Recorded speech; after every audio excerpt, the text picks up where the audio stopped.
Good morning and welcome to the November edition of our monthly Manitowoc ICE training webcasts.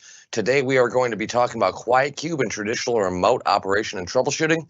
This will be course ID number ICE 1118 for the November 2022 webcast. I'd like to thank you all for being here today.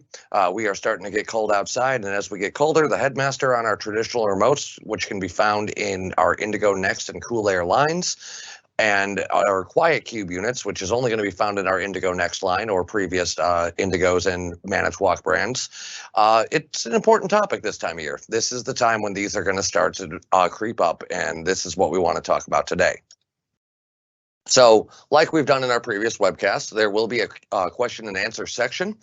You can see at the top right of your screen, there's going to be a little question mark icon. If you click on that, it's going to bring up a chat. It's going to allow you to type in a question.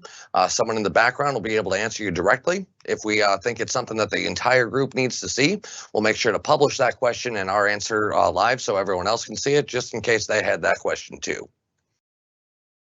At the end of this webcast, we're going to have a quiz. You'll receive a link, and it's going to be computer or mobile friendly. So in order to receive a copy of your quiz, you're going to need to do a couple of things, answer all the questions to test your knowledge, but also you're going to need to do those first couple of questions, which are not graded. They're to get some information about yourself, and it allows us to know where we're going to send a certificate and a PDF version of our presentation today.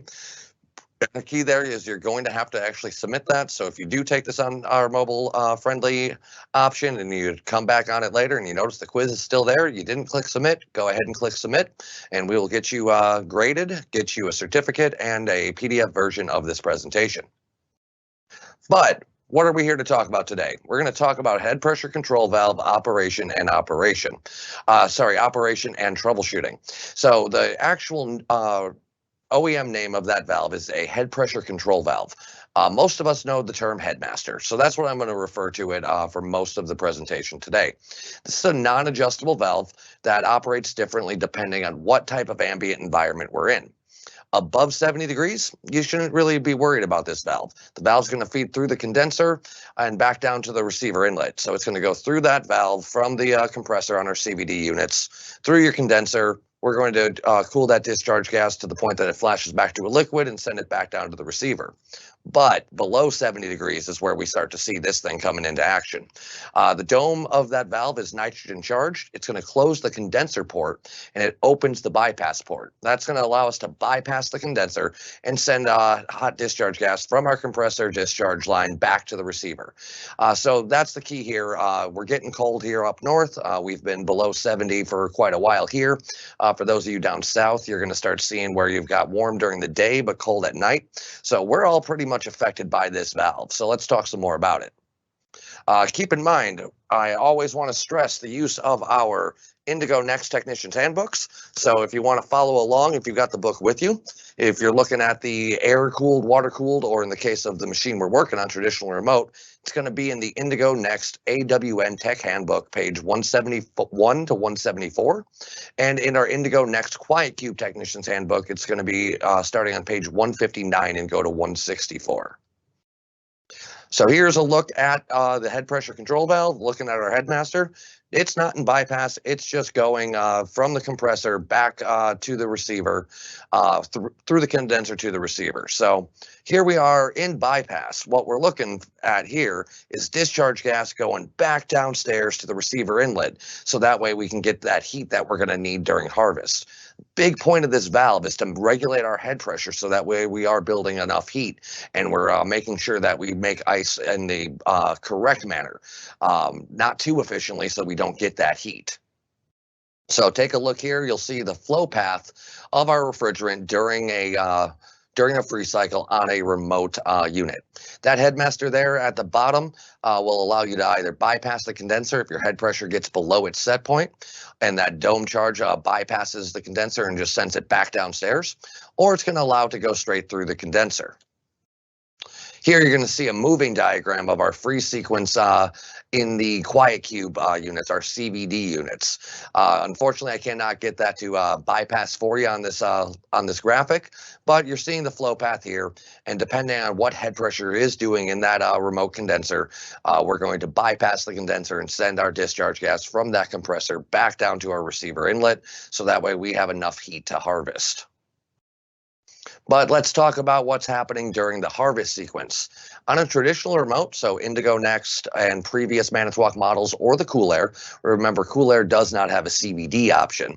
The head pressure control valve, that Headmaster, should be out of the circuit during our harvest sequence. And the reason that is because we're already bypassing our condenser when we have the hot gas valve open. We're going to send that discharge gas from the compressor past the expansion valve and into the evaporator. So that way we can melt some of that ice. And if we have a smooth, undamaged plate and a heavy enough batch, it's going to start to slide forward and gravity is going to take effect and let that ice drop.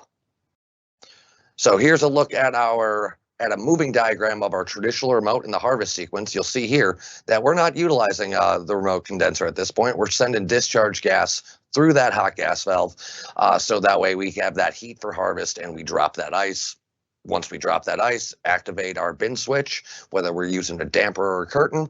We're just looking to have gone from a closed to an open to a closed circuit on that bin switch within 30 seconds. We dropped our ice because our Headmaster was working and our hot gas valve opened. We're going to go back into a pre-chill at that time.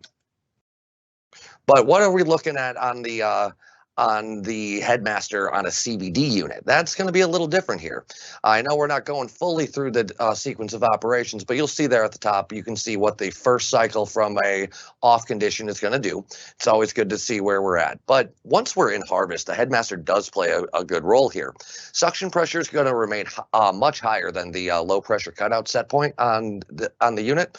And that's because we're going to have our harvest valve downstairs open. Suction is going to rise and our discharge pressure is going to fall below the fan cycle control setting on this one. So what you're going to notice here is that on the CVD units, you're going to see a Headmaster and a fan cycle switch. We're doing that on purpose. It's a combination of efficiency and the fact that we want that fan to be off during our harvest sequence.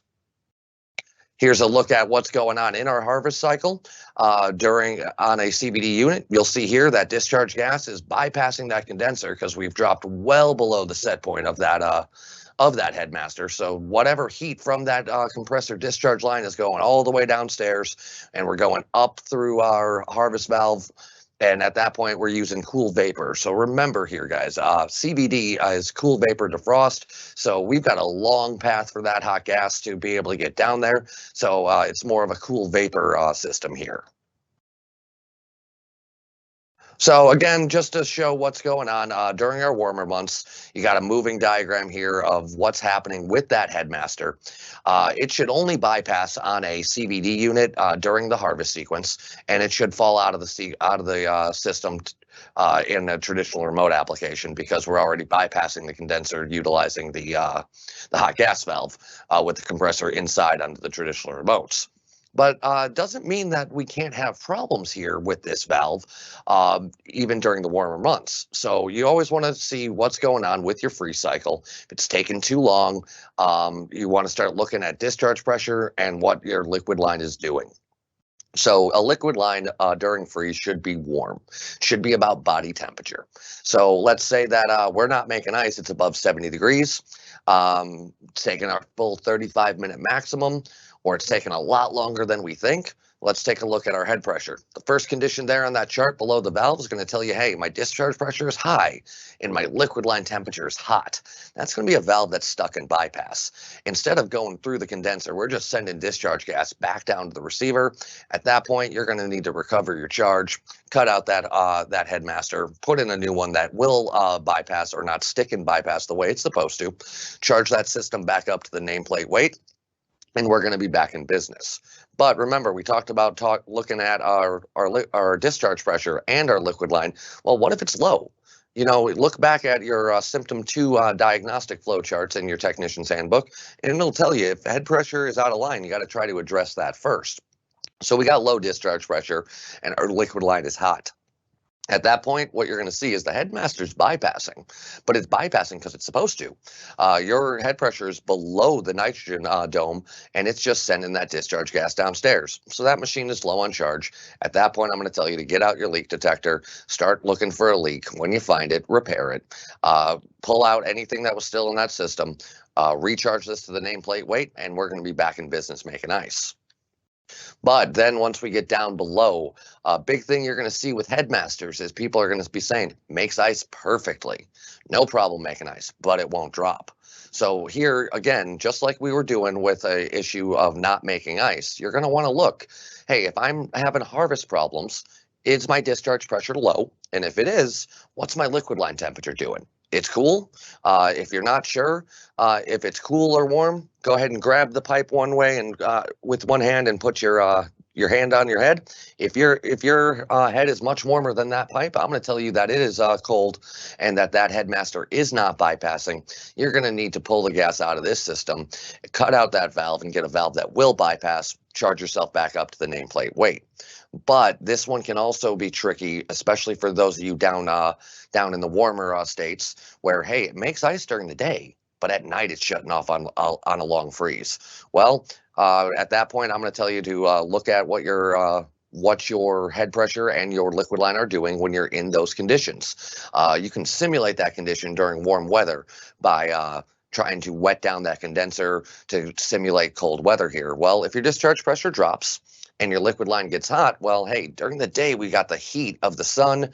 We've got everything else going on. Maybe it's warm enough that headmaster isn't going into bypass. But once it gets cold outside, hey, we don't have that heat anymore. We drop down below the set point and we just keep sending discharge gas downstairs. We got low head pressure. We got a hot liquid line. Find your leak, repair your leak, recharge this system, and we're going to be back and operating. So I've been talking for a little while here. I want to send it out to the Tom Decker Memorial Training Center, where my colleague Aaron Harder is going to show you what this looks like in a couple of units. We're going to look at a CVD condenser and look at a traditional remote so you can have an idea of where that valve is, where to be grabbing onto to troubleshoot these things and see where we're at. But keep in mind, we're going to have to come back here again. But for now, I want to send it over to Aaron. Thanks a lot, Aaron.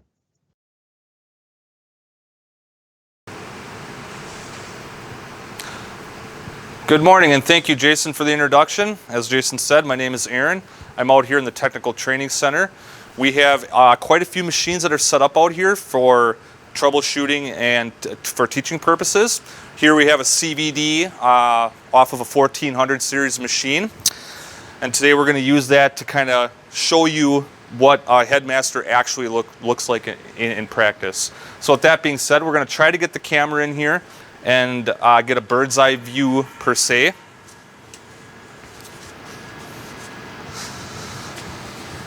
So right here is the animal that we're talking about. Head pressure control valve, Headmaster valve, as you'll hear most of us say and a lot of people in the industry. So the Headmaster valve's purpose, as Jason said, is to regulate head pressure.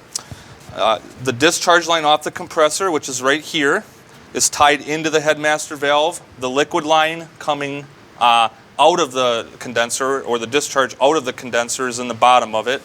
As our outside air temperature drops, our pressure is going to drop. What this valve is going to do is open and bypass discharge gas from the compressor into the liquid line to help maintain our head pressure. Remember, we need that heat downstairs for harvest. So as our outside temperatures get cooler, of course, the condenser will be more efficient. Our head pressures are going to drop even more. Our fan cycle switch will kick in and cut the fan out. And then this valve, head pressure control valve or Headmaster, is going to start to bypass to maintain that preset pressure that this thing is set for. So, as you can see, pretty simple setup. We're going to know that this valve is actually bypassing because we're gonna feel the outlet of it right here. You're gonna feel it start to warm up. Obviously, we're gonna take straight discharge gas, bypass it straight into this liquid line going downstairs, and you'll be able to tell when it's bypassing because the temperature differential across it.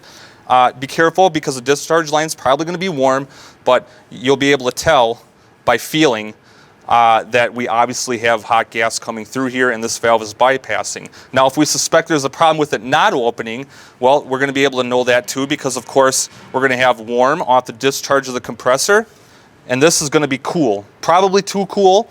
You can take a temperature reading, but you'll see a massive difference in temperature between the discharge off the compressor here and the outlet after the head pressure control valve. That's going to tell you that, yeah, this thing's not opening. So we don't have to make it too complicated. Obviously, pressure readings are going to come into play depending on what your problem is, whether it be a freeze problem or a harvest problem.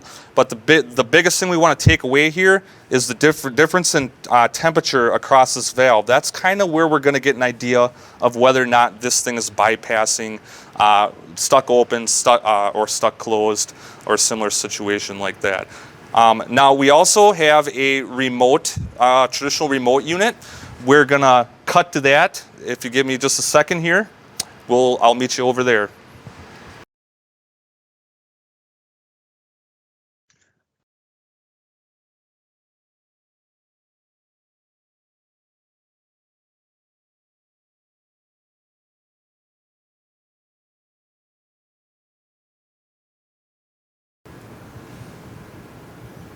Okay, here we are by a traditional remote condenser. Now, to get at the Headmaster valve on one of these, real simple. We're going to take a power driver, nut driver, whatever you have. In this case, 5/16. We can take this whole cover off by taking these 4 self-tapping 5/16 screws out. Real easy to work on. I've said this before, but we here at Manitowoc, we try to make all of our machines as service-friendly as possible.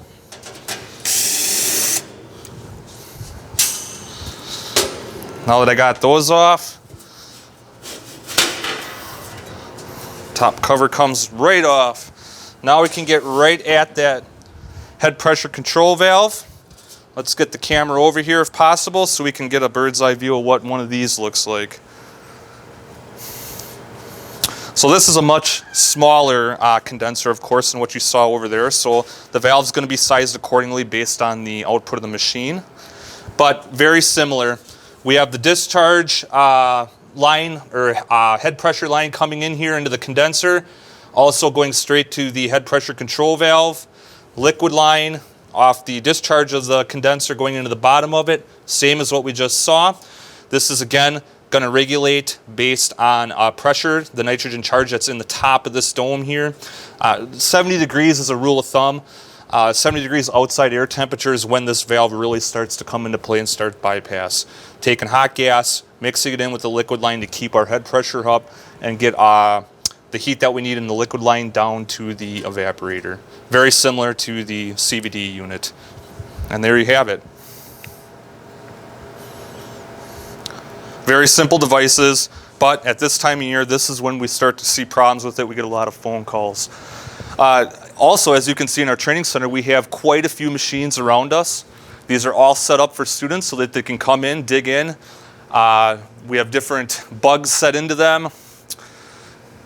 A lot of opportunity here to learn a lot about our product line. We tend to focus on Indigo and Indigo Next because that's our most current product line, but we do have a lot of other machines here too.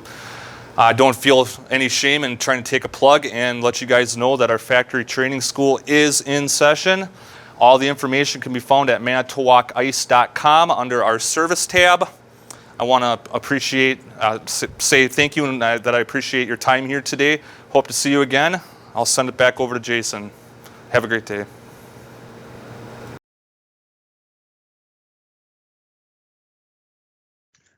So again, I want to thank Aaron for his time out there. It's good to see what's in front of this machine when we're trying to do this instead of just having a couple of pictures and things like that. So it's good to get where the unit is. Also kind of helps where you can see, hey, is this Headmaster bypassing in harvest, especially on that CVD unit? Grabbing on both sides of those lines to see for a noticeable temperature drop is a big key there. But let's say we're back in front of it, but we're downstairs because you know what? It's -10. I'm in Wisconsin. We get down there all the time. But let's see how we want to get to the point of figuring out, do I even need to troubleshoot my Headmaster? So we're going to go through some screen navigation and application of this theory here. So you get the no ice complaint, or maybe the complaint is that it's making ice, but it's not dropping and the unit is shutting off. You'll see here on this screen that we already have an alert triangle. So let's go ahead and push that alert triangle. You're going to see this comes always in chronological or in numerical order, not chronological. But we know we're shutting off on long harvest, and we've already had the customer or the in-house maintenance say it makes ice fine, just doesn't drop it. So let's go ahead and push on that long harvest and see what we've got. So here you're going to see that it's calling out the fault again, and it's going to tell us how many times it tripped. And the last part there is key. It's going to tell us the last time this happened. Somebody has this in a 24-hour setting, so that's 23:51 on the 9th of November. So 23:51 in military time is going to be almost midnight, 11:51 p.m. And at night is when you're going to see a lot of these problems, unless it's cold all day like it is here in Wisconsin.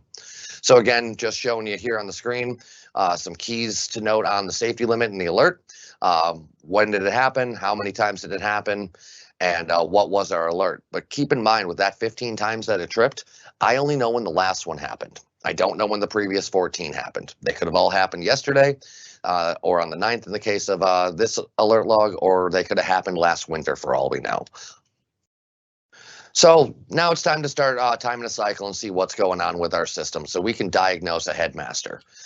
Both machines are going to be checking this during the freeze cycle. It's utilized during the freeze cycle and then during the harvest for the CVD unit. So we went into our menu. Now we're going to want to go to service. We're here, so we're watching this machine. We're going to go into data.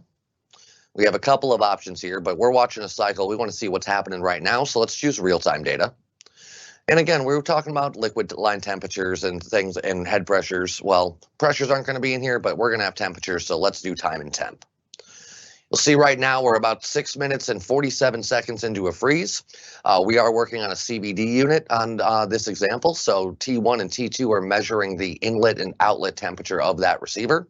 T3 and T4, this one is going to be a single circuit evaporator, so it's measuring the inlet and the outlet. Hey, we're coming down, we're making ice, no problem. But that's a cold liquid line. If you went back there and grabbed onto it and again put another hand on your head, you'd notice that that pipe is a lot cooler. So I'm seeing something a little weird here. Again, we're looking for body temp. We're looking for warm, so I'd expect the 90s on there, and that's not what we're getting. So let's dig a little deeper. So again, you saw that T1 and T2 is cooler, and then body temp. And the machine that we're working with here is an IF600C. On this machine, it's a 404 system. The Headmaster on this machine bypasses at 225 PSI. Remember how I said earlier that we have a fan cycle switch on the CVD units as well. So the fan cycles off at 200 PSI and it cycles on at 250. Well, let's see what our pressures are doing so we can see what's going on here. Remember, we were about 6 minutes in. I've been talking and I'm a little long-winded, so let's say we're at 8 or 9 minutes. I'm at 203 PSI on my head pressure. Well, you know, I told you that the fan cycle's off at 200, so the Headmaster's not bypassing based on what we're seeing, cool liquid line, and my fan is controlling head pressure. With this machine, I would expect that we would have built up our head pressure to that 250 and cut the fan on, and that if the Headmaster was doing its job, I really wouldn't have come down below 225.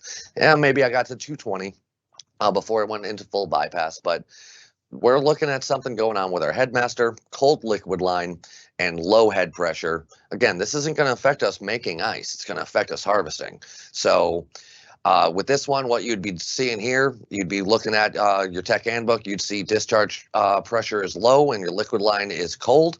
That valve is not bypassing. It's time to recover the gas from this system, cut that valve out, get ourselves a valve that will bypass and recharge the system to the nameplate weight. Remember on that data tag, if your lines are less than 50 feet, whatever the refrigerant type and amount is going to be on that data plate.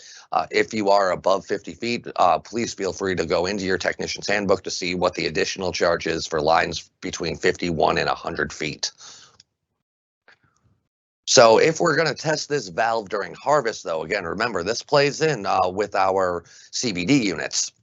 So let's say we think that this is not bypassing. We're not getting whatever heat we are able to send downstairs. You'll see the arrows there. You want to check on the compressor discharge line side and the liquid line going to the machine. Grasp there and compare the temperatures. If you're not sure, go ahead and clamp onto both sides. It should be pretty equal. We should be bypassing in harvest because once that harvest valve opens downstairs, our head pressure falls below the fan cycle switch cutout point and our suction comes up. So if the temperature of both sides of that, the discharge line and the liquid line, feel the same, Headmaster's doing its job. If you're not harvesting, you're looking at a different problem now. But if it's noticeably warmer on the discharge line side than it is on the liquid line side, that valve's not going into bypass during harvest. We're not sending discharge gas back downstairs, and we're going to struggle to harvest. At that point, it may be bypassing a little, but it's not bypassing the way it's supposed to be. So get yourself a new valve, cut this one out, replace the one that will bypass in the system, and recharge that machine to its nameplate charge. So I want to discuss some upcoming webcasts that we have. Next month in December, we're going to go over Indigo and Indigo Next event log navigation and how to use that information to your advantage while troubleshooting. Both machines, both series have an event log. We call it the alert log in Indigo Next, but it's good information. We touched on it a little bit here today, but we're going to go over everything about that event log and see how it can point you in the right directions. We keep saying it, we're going to get some more technical support resources out there here in January. In February, we're going to talk about navigating ManitowocIce.com and how to use our Easy Parts website for service information. We're going to show you how to find things like technicians' handbooks in case yours have started to fall apart over years of use. Show you how to download price lists if you guys are selling a lot of equipment, and get you into Easy Parts so that way you can see how to look up part numbers if you're struggling. Hey, you didn't need tech support, but you don't know that part, and your part house is far away, so you want to make sure you're getting the right part. We're going to go over a lot of that information. Also want to highlight, we are in training season. A lot of you are seeing our field training seminars, but we still are doing the 4.5-day level 3 factory school training here. Just finished up our first one of this season. Our season goes fall to spring, November 7th to the 11th, so that one was over. But our next one here is in December, the 5th through the 9th, and you'll see all those other dates. Please feel free to go to our website, ManitowocIce.com, click on service, click on training, and then you'll see level 3 factory training. Go ahead and click on there. You'll be able to find the registration forms. You'll also find contact information from me and my colleague Aaron. So if you do have questions, you can reach out to us and we can help you with the information you're looking for. But again, we're talking about our quiz. You're going to get the link here. Remember, it is computer and mobile friendly. In order to get your certificate, you do need to submit this quiz. And put your email in there so we know where we're sending everything. And like we've been doing the last couple of months, if you take that quiz within the first 2 hours of when we air our webcast, you will be entered for a swag bag prize. And for every 25 quiz submissions we get, we will draw one name. Only one quiz per person. I will not draw your name if you take it 7 times. I mean, if you want to take it that many times to make sure you got all the information right, that is not a problem. And again, Manitowoc Ice employees, I appreciate your support when you're coming in, but you guys aren't eligible for this as internal employees. So here we go. Here is the link to that quiz. Keep in mind, if you're looking at the screen, that's not real clickable. We'll try to get that into the chat. So you can click if you're watching on a computer. Otherwise, this QR code will take you to the quiz. Just open up the camera device on your smart device. It'll bring up the website and it'll give you a mobile-friendly version. Thank you all again for coming. I want to thank Aaron again for his help today, and good luck on your quiz.